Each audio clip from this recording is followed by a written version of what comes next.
queríamos hacer un abordaje en este momento de la cuestión de salud mental y sinhogarismo desde 4 experiencias de trabajo concretas, ¿vale?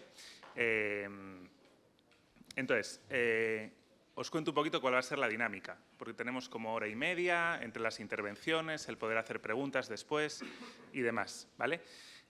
Os presentaré primero a las 4 personas que nos acompañan y que van a estar compartiendo inquietudes y propuestas durante este ratito. Empiezo por ahí y luego os cuento cómo va a ir la cosa, ¿vale? Vamos en orden.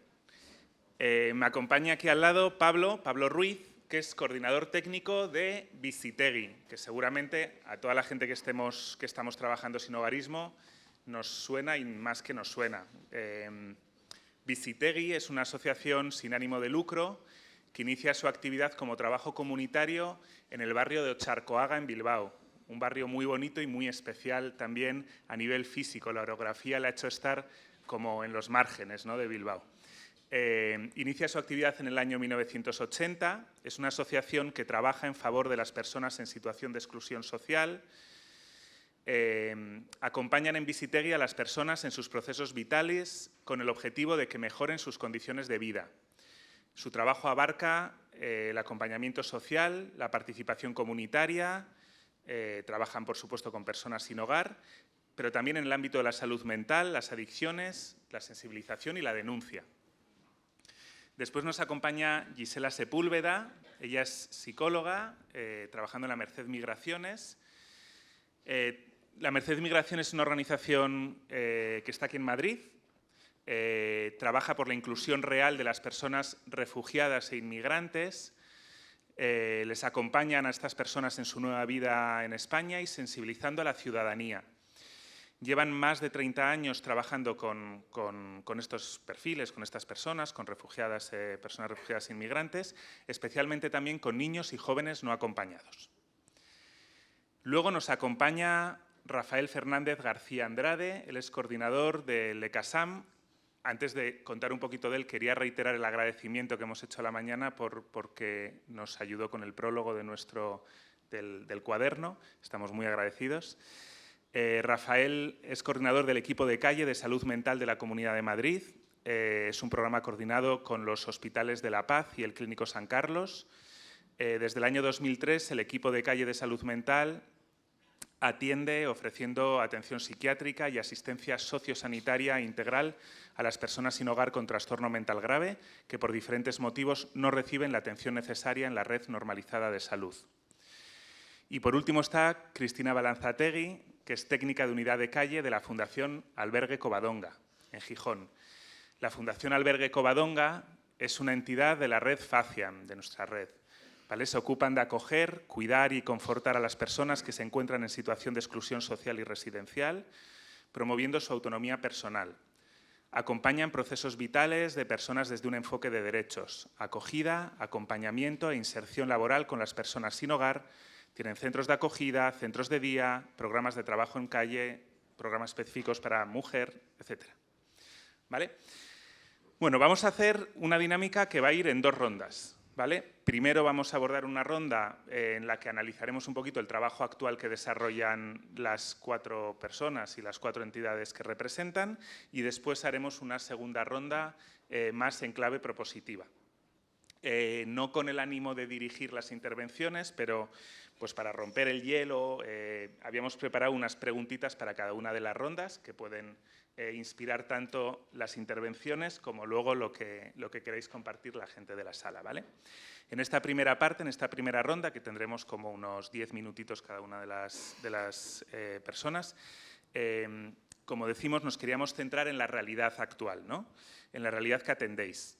Y nos preguntábamos sobre qué realidades más relevantes o emergentes atendéis en cuanto a salud mental. Recordábamos que nuestro estudio muestra que el diagnóstico no siempre está presente en el ámbito del sinhogarismo. Esto puede ocurrir o las sensaciones o certezas que tenemos tienen que ver con que a veces no hay conexión con el ámbito sanitario, no hay acceso a derechos y otras veces porque no sé si estas palabras utilizamos, la disrupción o el malestar psicológico, pues no llega a generar un trastorno, ¿no? Sobre esto, ¿es una realidad presente en vuestros recursos? ¿Identificáis esto como algo presente? ¿Creéis que es una de las brechas existentes en el abordaje a la salud mental y la exclusión, la falta de acceso a los servicios sanitarios? ¿Qué dificultades genera la falta de diagnóstico en este colectivo? Y demás. ¿Y cuáles creéis que son las claves más significativas para el abordaje de la salud mental de las personas en exclusión socio-residencial desde el conocimiento que os ofrece la práctica? ¿Vale? Entonces empezamos con Pablo. ¿Contesto a las 3? Sí, o cuentas un poquito. Sí. Vale. Vale, bueno, la realidad que puedo contar es una realidad modesta porque solo conocemos la realidad de Bilbao. Y Bilbao es algo menos que la suma de Getafe y Alcorcón. O sea, que esto que proyectan los monologuistas cuando invitan a uno de Bilbao no tiene nada que ver con la realidad. Somos muchísimo más modestos. Entonces, entonces, para romper con ese mito, lo primero que voy a empezar es a contar dónde no llegamos. ¿Dónde no llegamos? En el sinhogarismo. No llegamos a un montón de personas que no se encuentran en una situación de exclusión residencial límite. Un montón de personas que están viviendo en sitios que son inseguros, viviendo en sitios que son inadecuados, muchísimas mujeres, gente que tiene un contacto justo a veces con los servicios sociales, a veces más con los sanitarios. Bueno, pues ahí no llegamos a conocer muchísimas realidades de sufrimiento que existen en todos estos contextos y que no conocemos. No conocemos a veces si generas programas. Ahora mismo, por ejemplo, hemos creado un programa de mujer en el que de repente vemos que están apareciendo mujeres que no conocíamos que existían, porque lo que hay les sirve, ¿no? Entonces, no llegamos ahí. Si hablamos de la realidad más cercana a las situaciones de calle, ahí conocemos dos realidades. Conocemos una realidad que acompañamos, básicamente, en la medida que podemos, de personas que sufren mucho, que se encuentran muy solas, que tienen muy poca red social de apoyo y que, pues como ya se decía antes, no tienen mucho trastorno adaptativo y muchas situaciones depresivas. Ahí llegamos, pero no podemos hacer más que contactar y acompañar un poquito, ¿no? Y a lo que realmente nos dedicamos, sobre todo desde los equipos de calle, es a contactar con aquellas personas. Me lo decían ayer hablando con los educadores de calle, me lo comentaban, ¿no? Dicen, a las personas que llaman la atención y generan alarma social, ¿no? Desde el punto de vista de la enfermedad mental, ¿no? Y dices, pues aquellas personas con trastornos psicóticos o trastornos de personalidad que son muy vulnerables y entonces dan pena, que no hay nadie que les atienda, entonces están solos y dan pena, o que generan alarma social y entonces los vecinos te llaman porque a algunos les dan pena y a otros, dicho muy feo, les dan asco. Y trabajamos para atender a todas esas personas. Trabajamos también porque sabemos que la comunidad quiere, por una parte, que las personas sin hogar son invisibles, pero la comunidad las quiere invisibilizar más, sobre todo aquella parte que nos está diciendo cosas que no nos gustan de cómo está construida nuestra comunidad. Aquí llegamos y, sobre todo, atendemos a este grupo de personas que son, por diferenciarlas, ¿no? Las primeras son mayoritariamente personas con capacidades más o menos preservadas que vienen a buscar una vida mejor y que muchas de ellas vienen de fuera, y las otras son personas que vengan de fuera o hayan estado aquí previamente, han tenido historias vitales de múltiples pérdidas que les han llevado a una situación de perderlo todo hasta la casa, ¿no? En estos es en los que más nos centramos. ¿Y por qué nos centramos más en estos? Y ya paso a la siguiente parte. Nos centramos más en ellos porque centrarnos demasiado en personas que, aunque no tengan vivienda, realmente no es adecuado que entren en los círculos del sinhogarismo, supone excluirles más. No sé cómo decir, cuando alguien no tiene casa y no tiene más problemas que no tener una casa, lo que tienes que dar es una casa. Cuando alguien no tiene formación, tienes que darle formación, pero no tienes que empezar a meterle en albergues para personas sin hogar ni en recursos para personas, porque lo acabas convirtiendo en una persona sin hogar y cronificas su situación. Entonces, bueno, el diagnóstico.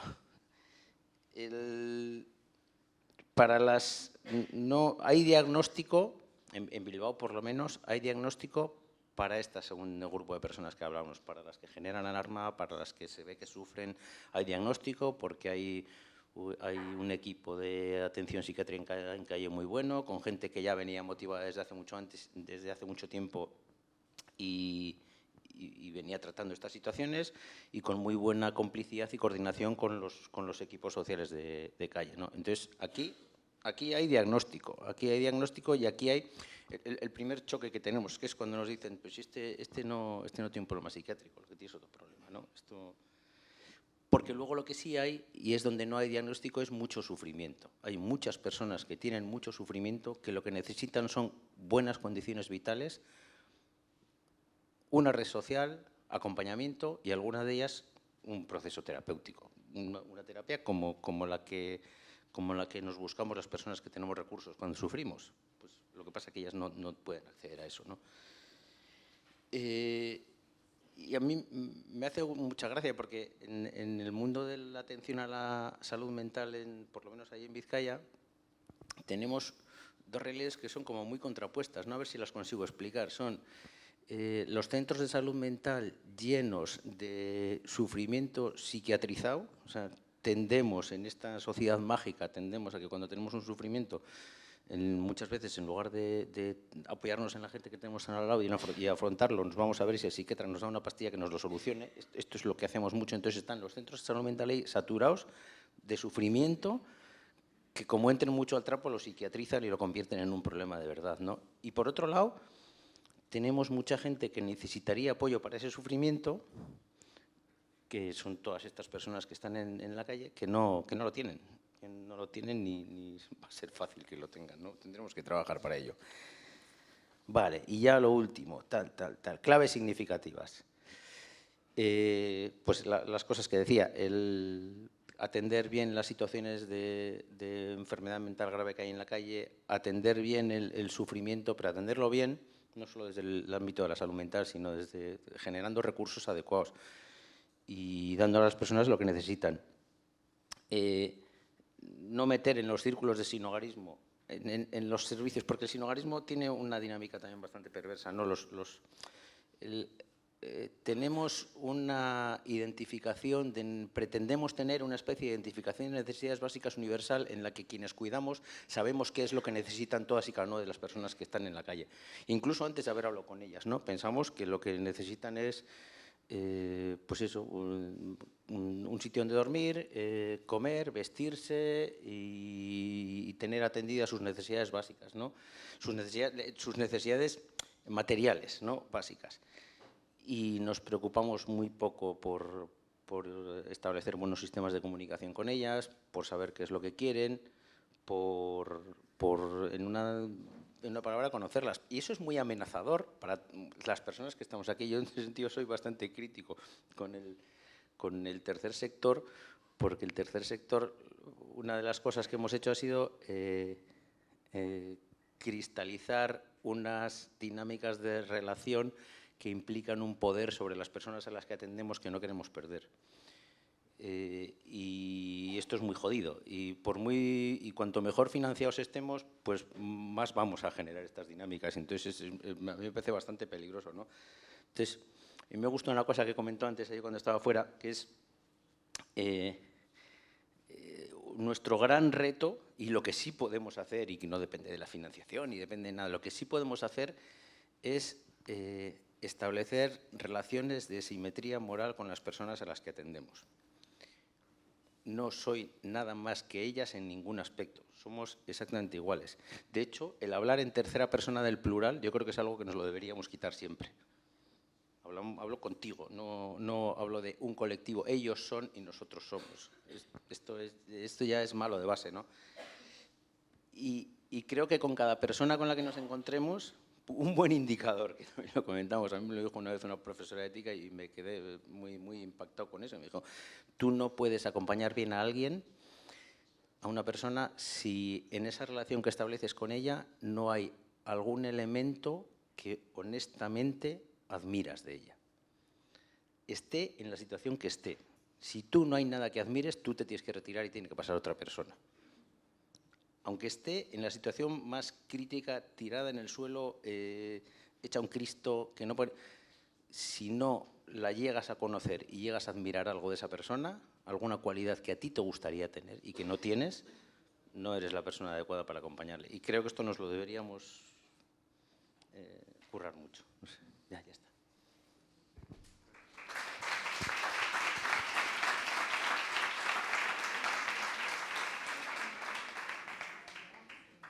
Así funciona. Buenos días y muchas gracias por habernos invitado a la Merced al evento. Desde la Merced trabajamos con un colectivo como muy específico, que son jóvenes migrantes entre 18 y 25 años que proceden de países extracomunitarios y han realizado el trayecto en solitario. Bueno, en solitario, por lo menos a la salida de sus lugares de origen no han sido acompañados por ninguna persona de su entorno, ningún referente. Después ya entablan sus redes y sus vínculos a lo largo del camino. Estas personas llegan en una situación de extremada vulnerabilidad que parte de base de los países de origen mayoritariamente. Vienen de entornos estructuralmente violentos, con un acceso escaso o nulo a los sistemas de protección públicos. Son jóvenes que normalmente no conocen un sistema público de salud, no conocen un sistema educativo público, hay unas tasas de analfabetismo muy grandes, jóvenes que han sido escolarizados a lo mejor un par de años en su vida y ese va a ser su bagaje académico de ahí en adelante. Muchos vienen de entornos rurales con una visión del mundo pues bastante conservadora o tradicional.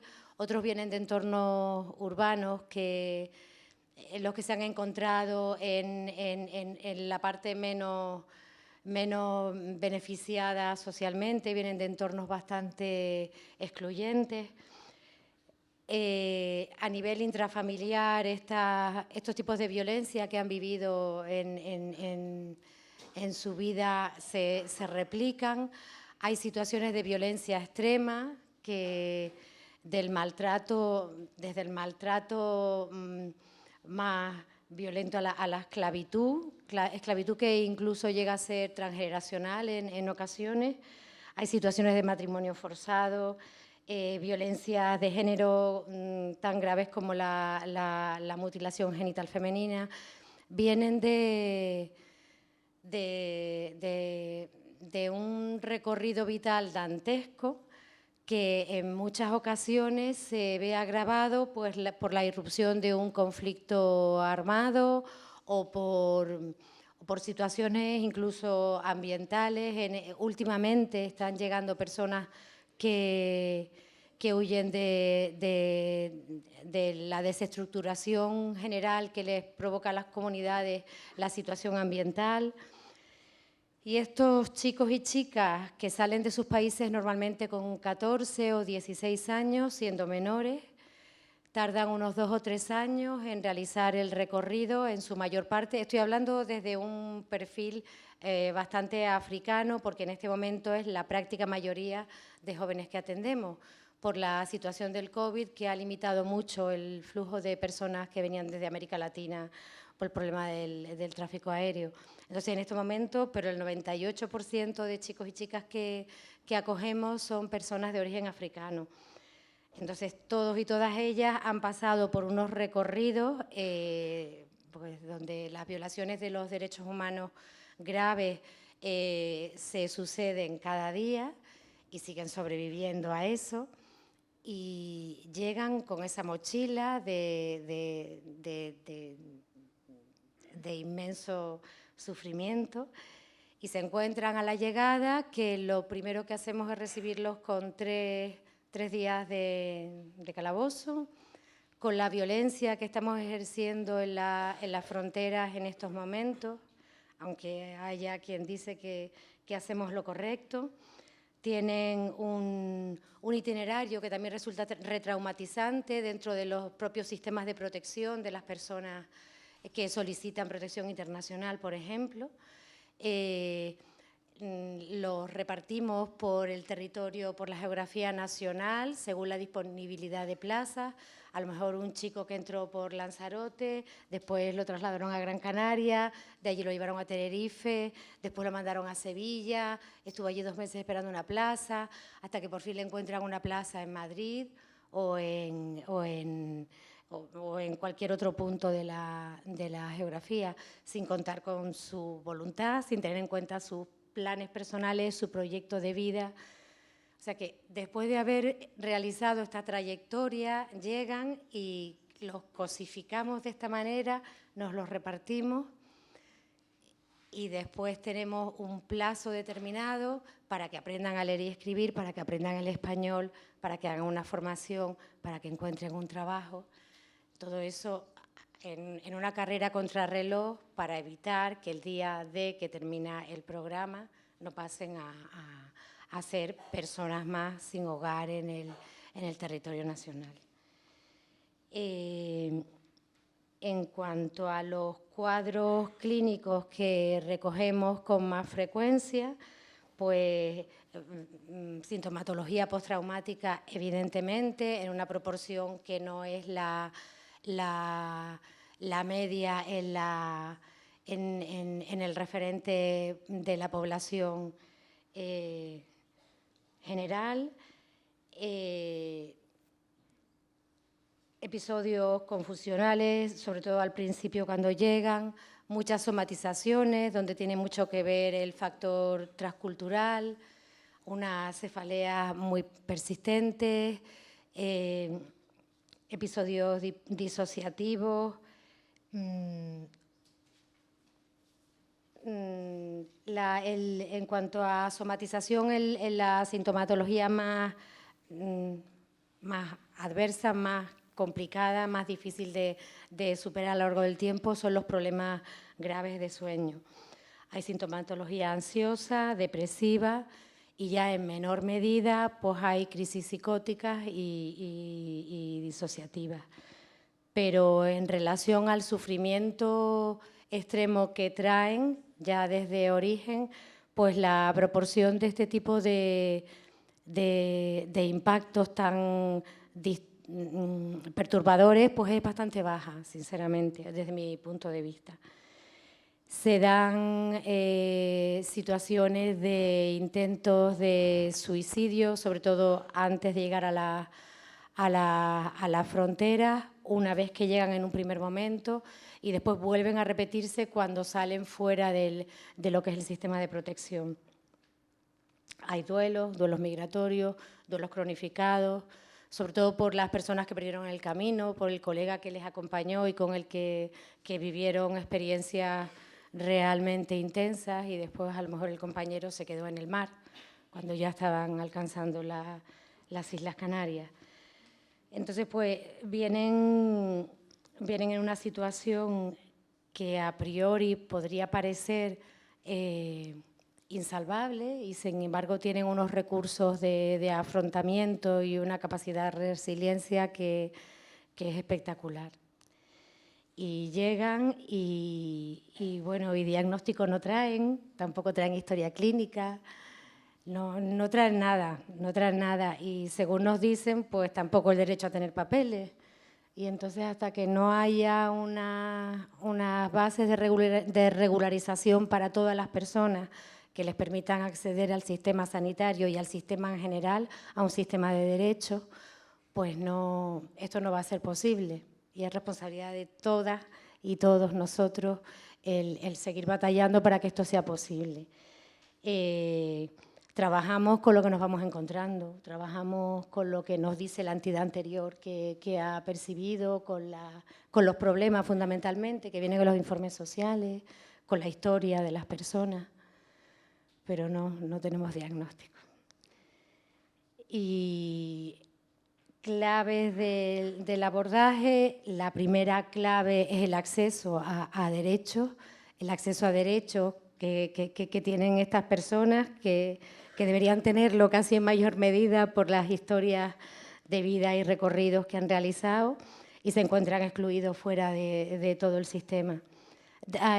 Solicitantes de protección internacional, por ejemplo, pues pasan como un periodo de luna de miel en el que tienen una tarjeta roja que les permite la residencia, el derecho a no ser expulsados del país, incluso el permiso de trabajo, pero que es provisional, hasta que se resuelve negativamente su solicitud de protección internacional, que es lo que pasa a la mayor parte de solicitantes de asilo, y entonces vuelven otra vez a la situación de exclusión, con el efecto retraumatizante que les ocasiona después de todos los procesos de violencia institucional, de violencia social, de violencia personal que han sufrido.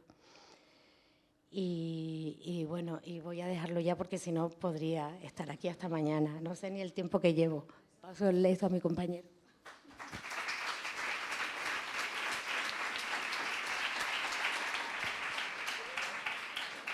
¿Así? ¿Se oye? Sí. Bueno, pues yo voy a empezar. La última pregunta era la de las claves, ¿no?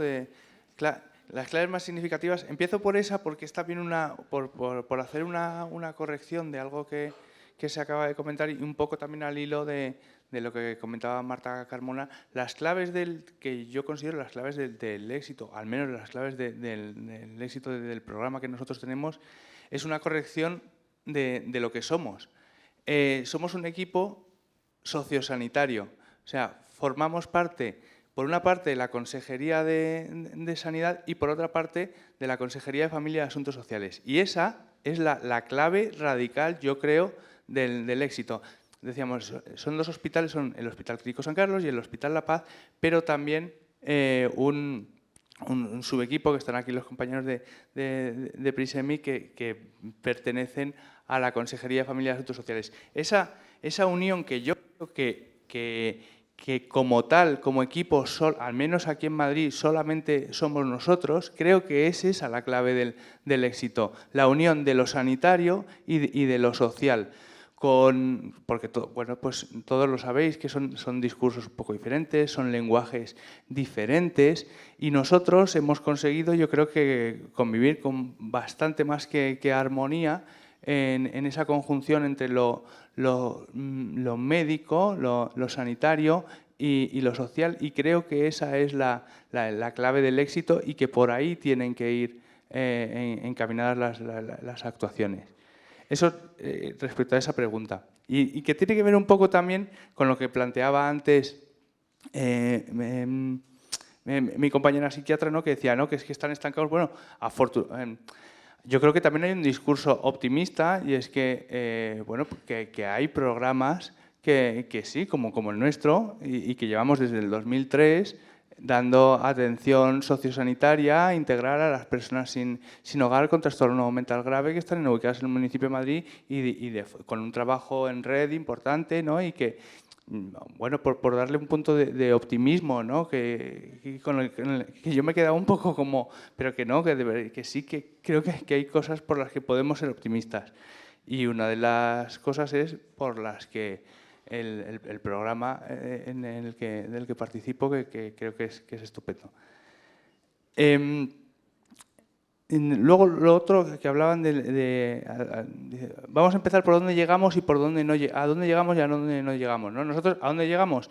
Pues nosotros sí llegamos, también llegamos a eso, o al menos es lo que yo quiero pensar. Nosotros a dónde llegamos a los, como decían, los sin perfil, ¿no? O sea, para eso hemos nacido nosotros. Nosotros nacimos para dar atención a esas personas que no que no cumplen el perfil de nadie. Esas personas que no cumplen el perfil, pues porque no pueden ser atendidos en la red normalizada de salud ni de salud mental, porque no pueden acceder, porque no tienen tarjeta sanitaria, porque no tienen un CIPA, porque no pueden acceder.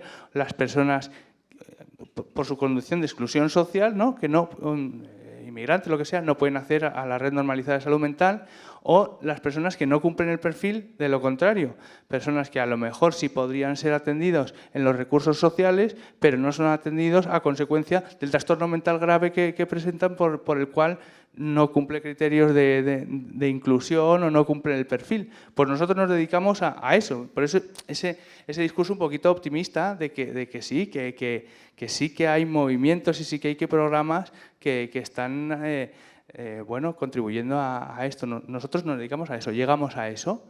¿Y esto qué son? Bueno, pues nosotros nos dedicamos fundamentalmente al trastorno mental grave. El trastorno mental grave, con el estudio se hablaba un 67% de problemática de salud mental. Yo creo, por mi conocimiento de la red, creo que es bastante acertado y creo que ahí se movería. Pero nosotros nos dedicamos a algo más específico, que es el trastorno mental grave. El trastorno mental grave, más o menos, y ahí las estadísticas coinciden y parece que tanto en Madrid como en Nueva York como en otras ciudades, 1 de cada 3 personas sin hogar padece un trastorno mental grave. Pues nosotros nos dedicamos a estas personas. Trastorno mental grave que fundamentalmente son trastornos psicóticos, esquizofrenias, trastornos afectivos, trastornos de ideas delirantes, la esencia del trastorno mental grave. Y a esos son a las personas a las que llegamos. Las personas a las que llegamos, más de la mitad de las personas a las que llegamos son también personas inmigrantes en situación de irregularidad administrativa, de los cuales la mayoría proceden también del África negra subsahariana, bueno, luego también en ese contexto, como comentaban, hay una carga de duelo migratorio y de vivencias de acontecimientos vitales traumáticos, una carga muy importante desde la infancia por todo el periplo migratorio que es en sí también un trauma. Luego el llegar aquí, que las expectativas no se cumplen, no es lo que era. Y bueno, muchas veces acaban enfermando y enferman de una forma también un poquito diferente, con ese perfil más de disociación, característico de la persona que ha vivido un trauma importante, ¿no? Llegamos a eso, llegamos también a las personas que tienen ese trastorno mental grave y que no cumplen el criterio o no son perfil de muchas otras cosas porque también consumen y consumen alcohol o consumen cannabis, entonces ya no pueden entrar en muchos otros sitios. Pues nosotros llegamos a esas personas. Más de la mitad de nuestros pacientes bueno, pues tienen algún consumo perjudicial de algún tipo de sustancia, pues nosotros llegamos a ello, no les excluimos por el hecho de consumir. Donde llegamos también intentamos llegar, porque ahí es la falla importante, yo creo que lo hemos hablado muchas veces, ¿no? Llegamos a los excluidos de los excluidos cuando dejan de ser excluidos, que es la población penitenciaria, que es el trastorno mental grave, que las compañeras, bueno, pues que sois del PAIEM, ¿no? Las compañeras del PAIEM les tratan estupendamente, hacen un trabajo de detención dentro del centro penitenciario, de continuidad de cuidados dentro del centro penitenciario, de un tratamiento, no solamente tratamiento médico, sino tratamiento digno en todos los sentidos. Pero ¿qué es lo que pasa? Que esas personas se van y se excarcelan. ¿Y a dónde van? ¿Hay continuidad de cuidados? No, se van a la calle y no cumplen criterios de nada y encima son exconvictos. Bueno, pues a eso son a las personas a las que nosotros también llegamos. Llegamos a todas las personas que no quieren llegar, porque muchas veces dicen, no, es que hay personas que no pueden llegar por las barreras del sistema, no llegan, son excluidos, pero hay personas que también no llegan por las propias barreras de la enfermedad mental. Porque yo, desde hace tiempo que siempre me preguntan, ¿a quién llegamos nosotros? Llegamos a la enfermedad mental grave, a la psicosis y a la exclusión social extrema, la pobreza. Y son dos fenómenos que yo veo que son dos fenómenos que cada vez lo tengo más claro, que van de la mano, van unidos. La pobreza y la enfermedad mental grave van de la mano. Y las dos van de la mano y van de la mano con cadenas, porque en esencia es la pérdida de libertad. La enfermedad mental grave, por desgracia, en su mayor expresión es la pérdida de libertad, porque la persona vive condicionada por una idea delirante, por estar fuera de la realidad, lo cual le hace perder la libertad y la pobreza. Esto ya lo dicen los clásicos, ¿no? Y la pobreza también, dice Amartya Sen, que en esencia finalmente es eso también, ¿no? Es la pérdida de libertad, porque estás, bueno, a expensas de la ruleta social, de lo que te toque, ¿no? Pues ahí es a donde llegamos nosotros. Llegamos, bueno, es que no sé cuánto llevo, no quiero entretenerme mucho. Hasta ahí llegamos. ¿Dónde no llegamos? Pues también el diagnóstico, lo que se hablaba del diagnóstico. Al diagnóstico llegamos, o sea, porque es a lo que nos dedicamos, entonces a eso sí llega. A los que no llegamos, si decimos que es un 67 y nosotros nos dedicamos a un tercio, pues ese resto que queda, a esos son a los que no llegamos. Y claro, y esas personas pues están desatendidas.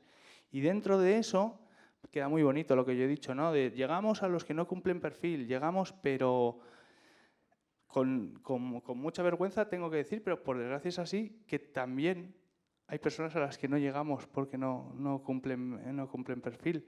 Es, por ejemplo, el caso de la discapacidad. Nosotros no somos un programa que nos dedicamos al trastorno mental grave, pero hay muchas personas con discapacidad intelectual leve, moderada, grave, a lo mejor no, pero moderada sí, que están en una situación de exclusión absoluta, que son los más vulnerables y no encontramos un lugar, ni hay un programa, y están dejados de la mano de Dios. Y bueno, y hay algunos otros cuadros a los que tampoco llegamos. Veo ahí compañeros de Puerta Abierta y saben perfectamente a lo que no llegamos, ¿no? Pues no llegamos a eso, pero no llegamos también a algunos cuadros orgánicos a consecuencia de que son cuadros ya de demencias, de trastornos neurocognitivos, que no llegamos porque no es nuestra misión. Nosotros no nos dedicamos a eso y no llegamos. ¿Y quién llega? No está llegando nadie. Pues ahí es donde no llegamos. Y yo creo que más o menos, no quiero alargarme mucho más, perdonad.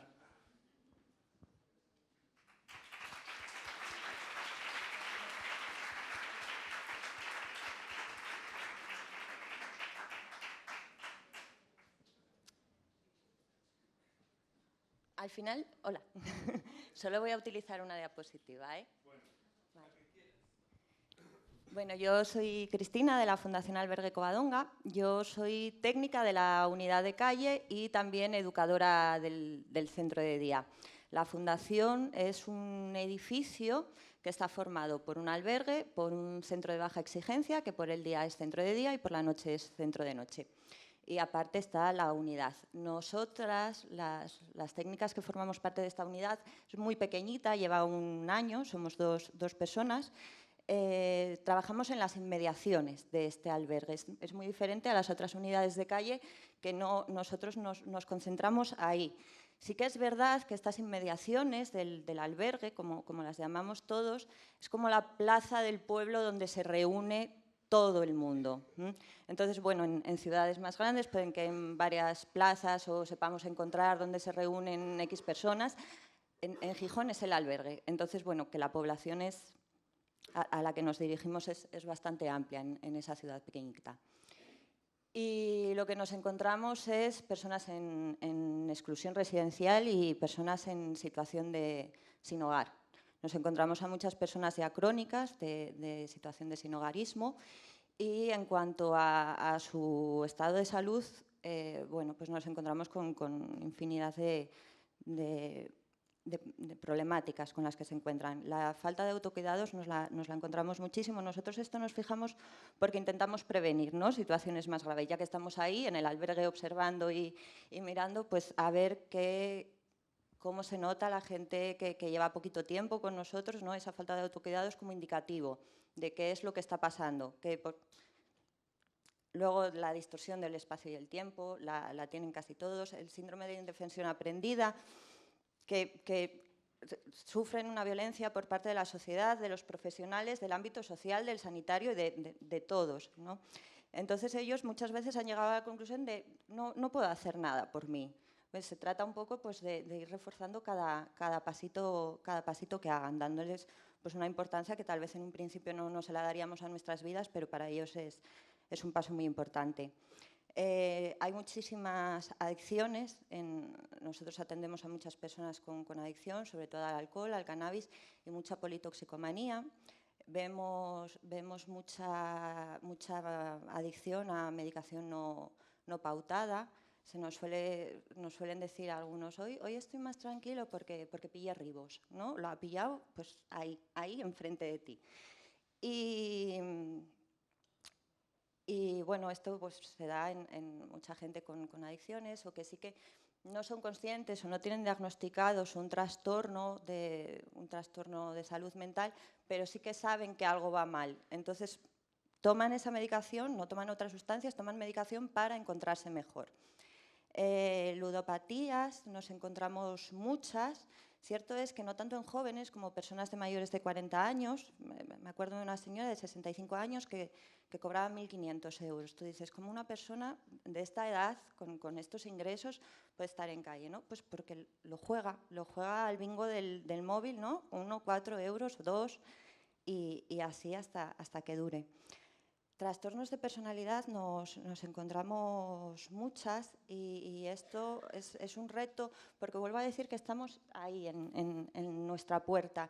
Entonces nos es un reto también el que sean conscientes de que tienen que acudir al sistema sanitario porque lo niegan, porque no son conscientes de la gravedad que puede ser o que como la situación es temporal, pues también la enfermedad o el malestar que sienten puede ser temporal. Nos preocupa mucho que en los casos en los que vemos en nuestro entorno la poca adherencia y el poco seguimiento sanitario que tienen mucha de nuestra población. Y esto al final lleva a que estén totalmente criminalizados, pero por la sociedad, vuelvo a repetir, como además por las instituciones de instituciones judiciales o de la policía, que en lugar de preguntarse qué ha pasado, por qué se ha pasado este altercado, ¿no? Simplemente pues no se ve ni la problemática social ni la problemática que pueden tener. También nos encontramos que desde el 2019 tenemos muchísimos jóvenes que han venido a partir del 2019, personas jóvenes recién salidas de centros residenciales, muchos inmigrantes, y estos inmigrantes, además de tener todo el peso que ya lleva la inmigración, todo el peso que conlleva ser jóvenes y todos los estereotipos que tienen, se encuentran además que en cuanto a su salud tienen muchísima dificultad de acceso al sistema sanitario. Si bien la legislación no ha sido modificada estos últimos meses, vuelvo a repetir, yo trabajo en un barrio, nuestro ambulatorio sí que ha endurecido la práctica en cuanto al acceso a la salud. Entonces nos vemos peleando para conseguir el certificado que piden, ¿no? Nos los acaban atendiendo, pero a base de crear vínculos informales, como se ha dicho antes, con otros profesionales. Y bueno, y también se hace muy difícil con estos jóvenes un seguimiento tanto social como sanitario, porque como son chavales que han venido a tener una buena calidad de vida o una mejor calidad de vida, se mueven de localidad, pues me voy a Gijón y ahora me voy a otra localidad donde tengo amigos o familiares, a ver si me va mejor. Entonces perdemos el seguimiento, perdemos bueno, y hay vacíos en su historia, ¿no? Aunque luego vuelvan, pues eso te lo has perdido. En cuanto al diagnóstico, sí que nos encontramos con una población bastante población que no tiene diagnóstico. Muchas veces cuando ya han tomado la decisión de acudir al sistema sanitario, no es crítica a los profesionales, es un poco pues, la relación que tienen ellos con el tiempo, ¿no? Cómo se vive el tiempo cuando estás en esta situación. Si ellos toman la decisión y dicen, venga, vamos a pedir cita con el médico o con el psiquiatra, ese tiempo que se tarda entre solicitar la cita con atención primaria y el tiempo que luego que tardan en ver al psiquiatra, muchas veces nos encontramos que pierden esa voluntad de ir, pierden bueno, se frustran y hablamos de gente que pernocta en calle la mayoría del año, con lo cual cuando llega la cita pues tal vez ya no están en esta localidad, no los podemos encontrar y nos resulta algo bastante desconcertante porque luego no compartimos historiales. En cuanto son bueno, todo esto lo que conlleva, pues es un poco lo que comentamos todos, ¿no? Aislamiento, soledad, ansiedad, sentimiento de desamparo, sentimiento de incomprensión, desconfianza, pérdida de habitación donde viven los que viven en habitación y movilidad geográfica. Al final se esperan y hay algunos que acaban abandonando todos los proyectos que tenían. En cuanto a las claves, nosotros con las claves que trabajamos desde la unidad de calle en la que formo parte, pues son las básicas: confianza, vinculación, desestigmatización, intentar que ellos sean conscientes de que ellos no se han excluido y de que ellos pueden salir de esto, la atención integral, el plan individualizado de atención, el acompañamiento y el seguimiento. Como modo de ejemplo, hace poquito empezamos a trabajar con un chiquito que nos vino sin diagnóstico, sin vinculación sanitaria, con malas experiencias en centros de menores en los que estuvo y bueno, una vez creada esta vinculación, esta confianza, esta desestigmatización, sí que le pudimos vincular al sistema sanitario. Él empezó a tomar una pauta médica a la que tenía muchísimo miedo. A raíz de esto empezó a hacer un curso, a raíz de eso ha encontrado amigos, a raíz de eso ahora está en una asociación o intenta estar en una asociación para jóvenes, y todo es por los puntos, por ir poco a poco trabajando desde los distintos ámbitos y mucho seguimiento y trabajar ese vínculo que yo creo que es la clave para trabajar con todas las personas que lo hacemos. Vale. Sí. Pues abordamos la segunda ronda muy rápidamente. Tendremos 5 minutillos cada una para que luego haya alguna pregunta, ¿vale? Os habíamos pasado unas preguntas que tenían que ver más con retos y propuestas, ¿no? Propuestas para el abordaje desde el papel que tienen las administraciones y las políticas públicas, pero también propuestas para el diseño de las intervenciones que desarrollamos desde el tercer sector. Pero por saltarme un poco el guión y fastidiaros un poquito más, os voy a hacer también una pregunta específica a cada uno, ¿no? Sí, también. Luego la habilidad de cada uno de sortear la pregunta. Y eso, para medir tiempos, para que estamos ya cansados que nos haga esto. Te pregunto primero a ti, Pablo. Me ha parecido muy interesante eso que has dicho de la simetría y de la asimetría moral, ¿no? Entonces, además de los retos o propuestas que traigas, sí que te quería preguntar sobre qué estrategias propones o qué metodologías estáis trabajando en Bizitegi para el abordaje de esa asimetría moral, que posiblemente se ha estudiado más y se ha trabajado más en el ámbito sanitario. No sé si se ha llegado a resolver, pero recuerdo yo la lectura de algunos libros como Monte Miseria y estas cosas sobre la psiquiatría que hablaban de eso, ¿no? Pero quizá en el tercer sector es una tarea también pendiente, si estáis desarrollando alguna propuesta sobre eso. Este me lo quedo. Y hablas de propuestas, retos o lo que quieras. 5 minutitos, ¿vale? Sí, una cosa que nos pasó hace unos años, íbamos a trasladar un centro de atención a personas sin hogar de un barrio de Bilbao a otro, y toda la comunidad y todo el barrio se levantó. Se levantó en armas el barrio, y como había unas disputas políticas en el Ayuntamiento de Bilbao, se levantaron el barrio y todos los partidos políticos nos sacudieron, menos uno que nos decía: no os vamos a sacudir, pero tampoco os vamos a defender porque tenemos un poquito de miedo al alcalde. Entonces, en ese momento es cuando podíamos hacer dos cosas: o victimizarnos y decir qué mala es la sociedad de hoy en día, o darnos cuenta de qué era lo que estábamos haciendo mal. Y lo que estábamos haciendo mal es que habíamos dejado de ser parte del barrio, parte de la comunidad, y esa es una de las propuestas, para ser simplemente un servicio social especializado construido desde la lógica del mercado y de la solidaridad, que habíamos tenido una habilidad muy grande para juntarlas, pero habíamos perdido totalmente la lógica de la reciprocidad, que es la lógica con la que nacimos. ¿Vale? Y la necesidad de tener que recuperar esa lógica y de empezar a relacionarnos con los barrios, pero no con los barrios como alguien que atiende a personas en exclusión, sino como alguien que está en este barrio como un vecino más. Y participando en las dinámicas comunitarias, no llevando nuestro discurso de la exclusión, sino diciendo, venimos aquí a ver qué podemos hacer entre todos para que este barrio vaya mejor. Esto es lo que nos ha permitido empezar a entrar en eso, pero solucionarlo qué va, es muy difícil solucionarlo, porque seguimos teniendo mucho poder y lo vamos a seguir teniendo. Y esto, pues bueno, no sé, que cada uno de nosotros vayamos a terapia, no se me ocurre otra cosa. Vale, esa es una. Y ahora, esa es una de las que quería decir y ahora las otras tres que quería decir. Te quedan solo 3 minutos. 3 minutos. Bueno, pues ser del Atleti. Hay que ser del Atleti de Bilbao. ¿Por qué? Y os voy a explicar por qué. Lo he ido apuntando ahora.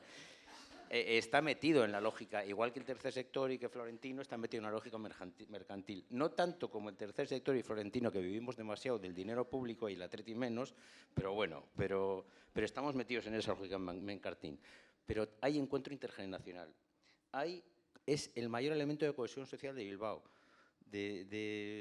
por donde está la gente de todas las opciones políticas. La única, ahora la cosa política está más tranquila, pero hace años estaba muy convulsa y era el único sitio en el que coincidíamos todos, porque da valor a lo local, y eso también es importante, dar valor a lo local, porque hemos ido descubriendo, hemos ido sabiendo que ser feliz no implica siempre ganar. Antes ganábamos muchas cosas, ahora no ganamos nada. Llegamos a muchas finales, pero no ganamos nada. Y sabemos que se puede ser felices sin ganar nada.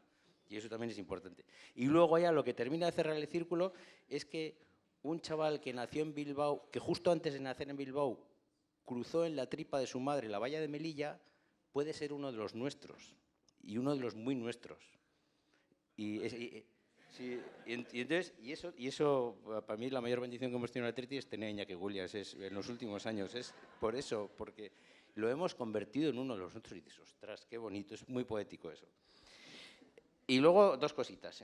Es que tenemos que hablar mucho entre servicios sociales y padrón y vivienda y salud y garantía de ingresos, y que tenemos que hablar mucho. Y los servicios sociales no tenemos que solucionar todo, eso lo dice muy bien Fantova también. Y entender que no todo el mundo tiene las mismas necesidades básicas y que no nos conocemos de antemano. Esto.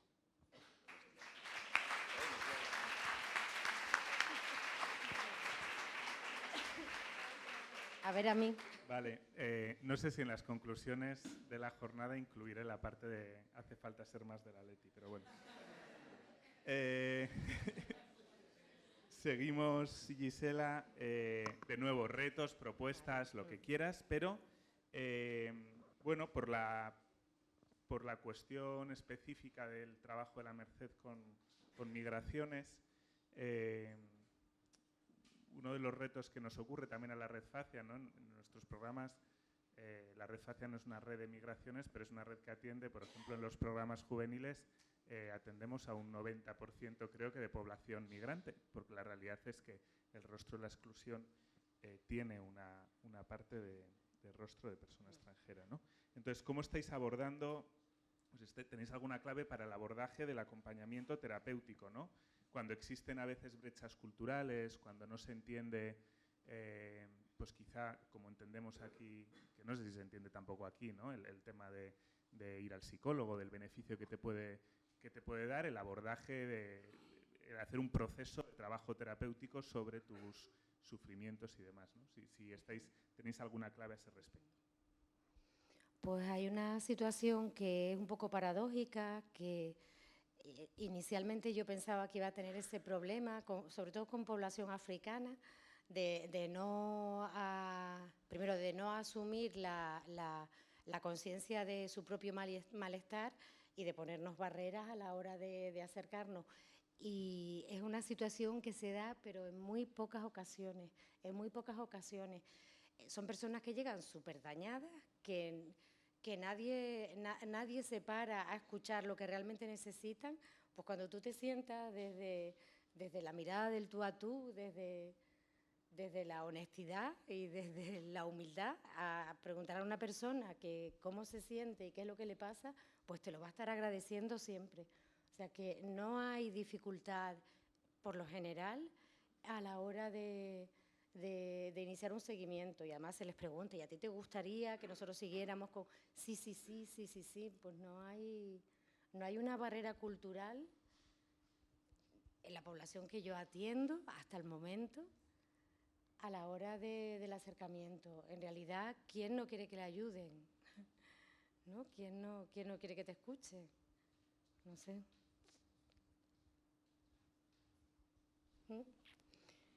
¿Sigo?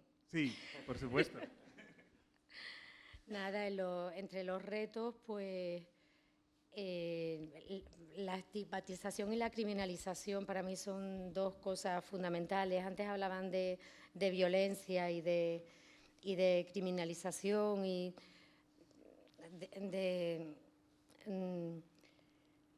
no nos colocamos desde puntos de vista modestos, por decirlo de alguna manera.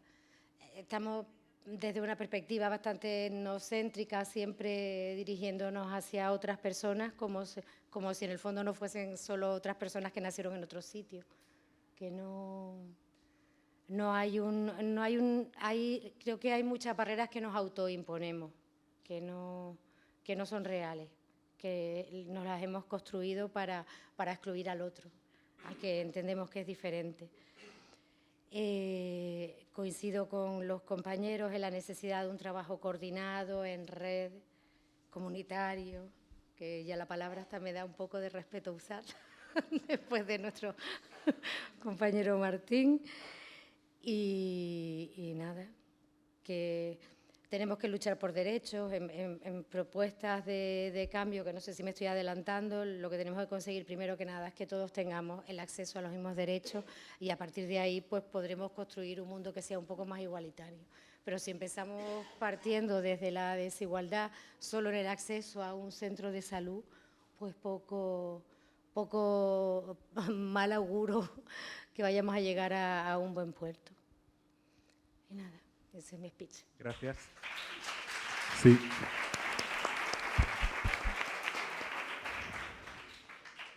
Vale, pues lo mismo, propuestas, retos, pero en tu caso creo que es obvio hacia dónde voy a ir. Iba a decirlo en términos profanos de quién manda más, si Escudero o Dancausa, pero voy a tratar de hacerlo un poco más formal. O sea, preguntando un poco por las dificultades, además tú, Rafael, como coordinador, las dificultades que encuentras en esa bicefalia, ¿no? de CASAM, de tener una parte puesta en lo social, en la salud.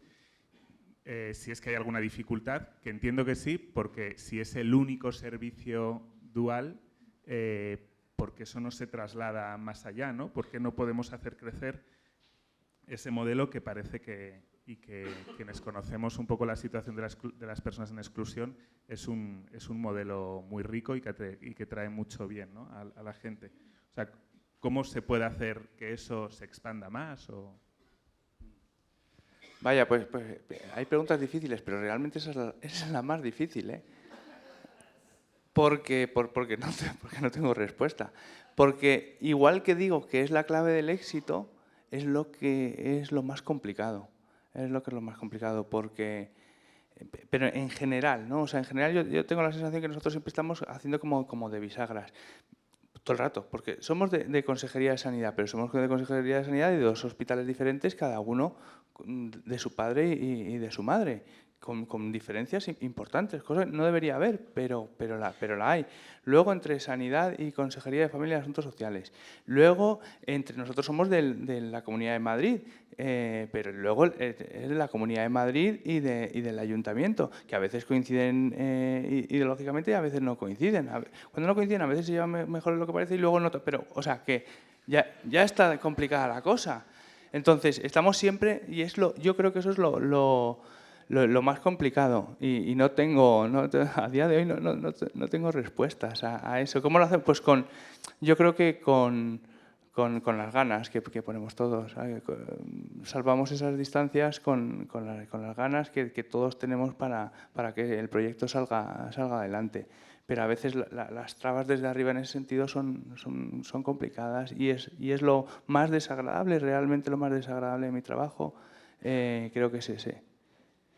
Y luego en cuanto a retos, pues a ver, un reto, por ejemplo, es la atención a la población inmigrante, que cada vez es más. Cuando yo empecé eran más personas no inmigrantes que inmigrantes, ahora ya es más personas inmigrantes que no inmigrantes y esto va increciendo y va a más.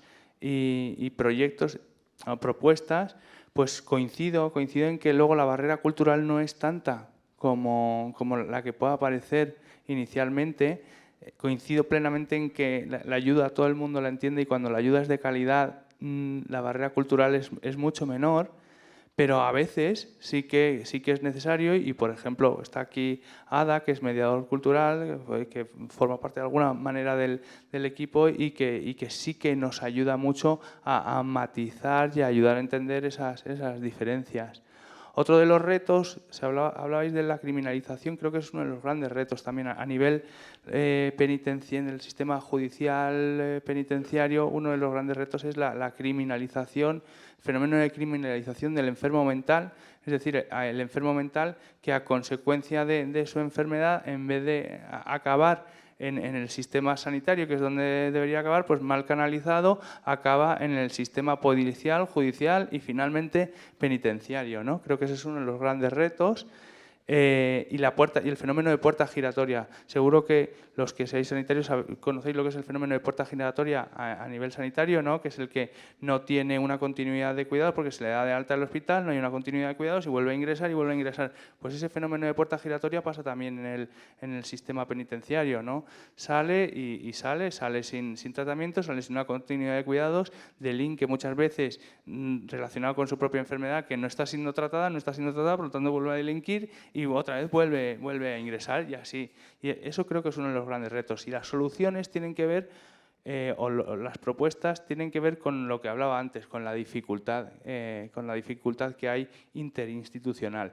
Porque aquí ya todavía es rizar más el rizo, porque instituciones penitenciarias es estatal y como vivimos en un país que también por otra parte luego es medio federal, pero entonces están las comunidades, están las instituciones penitenciarias que es estatal, con las comunidades que no lo quieren, encima nosotros somos comunidad pero somos ayuntamiento, nuestro margen de actuación es el municipio de Madrid, pero no hay ninguna cárcel que esté en el municipio de Madrid, por lo tanto los que son excarcelados no son atendidos por la red de atención de personas sin hogar del municipio de Madrid, pues la solución sería bueno, pues que hubiese un poquito de coordinación a un nivel superior con este tema que es importante y que lo venimos viendo desde hace tiempo. Otro de los retos, se ha hablado mucho y es un fenómeno creciente, decían antes, ya no, me ha gustado mucho lo de emergente, no, ya no es emergente, ahora es una emergencia. Que es el fenómeno que yo llamo, no, tendrá un nombre, pero yo llamo el fenómeno posmena, ¿no?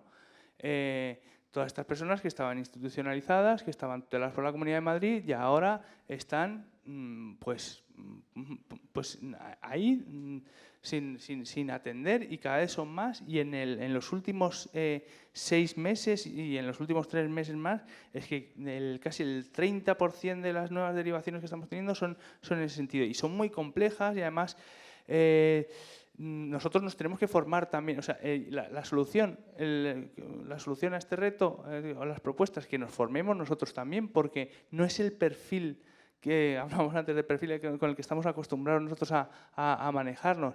Se hablaba del suicidio, ¿no? Nosotros, nuestros pacientes, rara vez se hablaba también de Durkheim antes, ¿no? Y que Durkheim que más habló sobre el suicidio y que la exclusión social un aumento de exclusión social es proporcional al riesgo suicida, ¿no? Bueno, nosotros la realidad, quizá porque están tan excluidos que que nuestros pacientes rara vez se suicidan o rara vez tienen gestos autolíticos. Pero con estas personas, este fenómeno postmena, la cosa cambia. Estamos viendo mucha gente que hay mucho gesto autolesivo, mucho corte, un poquito pues como está la juventud ahora, ¿no? Que está así. Y ese es otro de los retos y bueno, pues tendremos que formarnos y aprender a tratar este nuevo perfil de personas emergentes, y ya no es emergente, es una emergencia. Y luego, pues por las alusiones, se ha hablado mucho de fútbol, yo soy poco futbolero, entonces no puedo decir que sea ir de un sitio a otro. Lo que sí que digo, y me ha gustado mucho lo que planteas de que San Mamés es el único sitio inclusivo, ¿no? Pues que es el deporte, ¿no? O sea, el deporte es, y creo que el deporte es lo más inclusivo que existe. Y bueno, pues aprovecho para decir que no sé si que sois del Atleti o del Madrid o lo que sea, pero nosotros tenemos un equipo de fútbol. Manu, el educador, es el entrenador. Y bueno, tú planteabas que se puede ser feliz, ¿no? Siendo un perdedor, ¿no? Pero te puedo asegurar que cuando ganas eres mucho más feliz. Y nosotros lo ganamos todo, ¿vale? Ganamos la Liga, ganamos la Copa y ganamos todo. Y bueno, pues con esta pincelada termino. Gracias.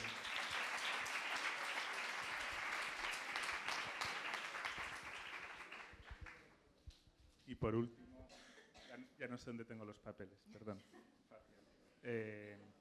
Sí, Cristina. Lo nuevo, o sea, de nuevo, retos, propuestas, pero y por hilar un poco con las intervenciones anteriores, ¿no? Ya has abordado algunas determinantes como del sufrimiento que veis, ¿no? Has hablado de la indefensión aprendida, de algunas otras cosas.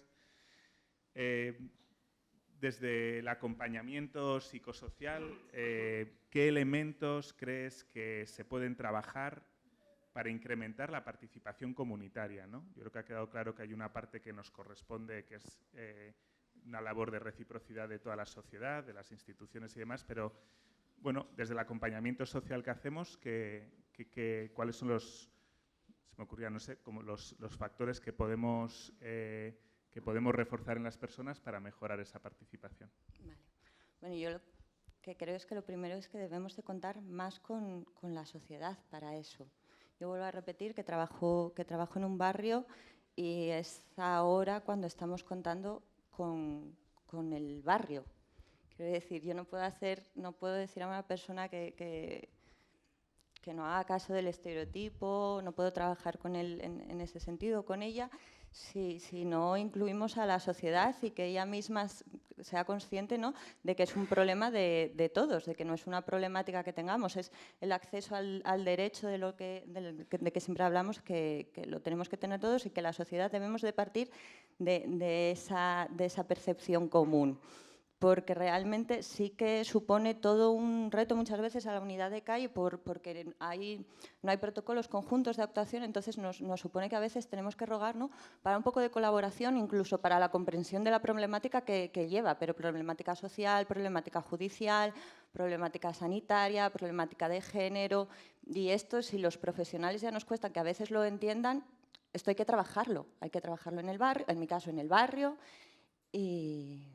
es lo que creo, es trabajo comunitario desde el barrio, contando con, se lo comentaba antes a la compañera, que bueno, estamos intentando también trabajar un poquito con la asociación de vecinos para que perciban toda la realidad y no solo vea al señor que ensucia ese cajero o al señor que está hablando solo en ese banco. Y en cuanto a... Ay, quería poner, por favor. Quiero tenerlos a todos presentes. Era lo que quería, eran unos pocos y para mí es, ya que estoy hablando de ellos, bastante importantes. Creo que soy un refuerzo para ellos y muchas veces para mí ellos también.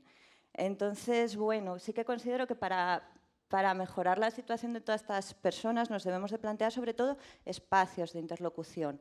Espacios de interlocución públicos, contando con comisiones. Nosotros formamos parte de una red de inclusión activa del municipio en la que forma parte Ayuntamiento, Servicios Sociales y Tercer Sector. No forma parte del sistema sanitario. A mí esto me parece, o vivienda, me parece que son, vivienda creo que ya se va a meter, pero me parece que son algo que debería de estar sucediendo. También me parecen espacios de interlocución con la asociación de vecinos, con los vecinos, con los que quieran. Y luego también espacios de interlocución para ellos también, que ellos sean protagonistas de su vida y en la toma de decisiones. En este sentido, solo hemos hecho 2 jornadas y hemos sacado 2 grupos de trabajo y ellos han decidido lo que van a hacer, lo que quieren mejorar de mi fundación, de servicios sociales de la ciudad, de todo. Han elegido trabajar alojamiento, evidentemente, estoy hablando de una población que pernocta en calle la mayoría del año o que cambian de habitación cada pocos meses y bueno, vamos a tratar el tema de alojamiento y el tema de mujeres. Paralelamente, en esas comisiones se hablarán de muchísimas más otras cosas, pero bueno, es un pequeño pasito. Y luego sí que esto ya como ruego y sugerencia serían protocolos de actuación conjunto. No debemos esperar que un servicio ni pueda ni abarcarlo, ni pueda ni deba abarcarlo todo, entonces necesitamos un protocolo que nos sirva a los sistemas de los diferentes ámbitos para favorecernos nuestro trabajo y sobre todo para mejorar el trabajo de las personas, que es un trabajazo el que hacen las personas para poder salir de estas situaciones.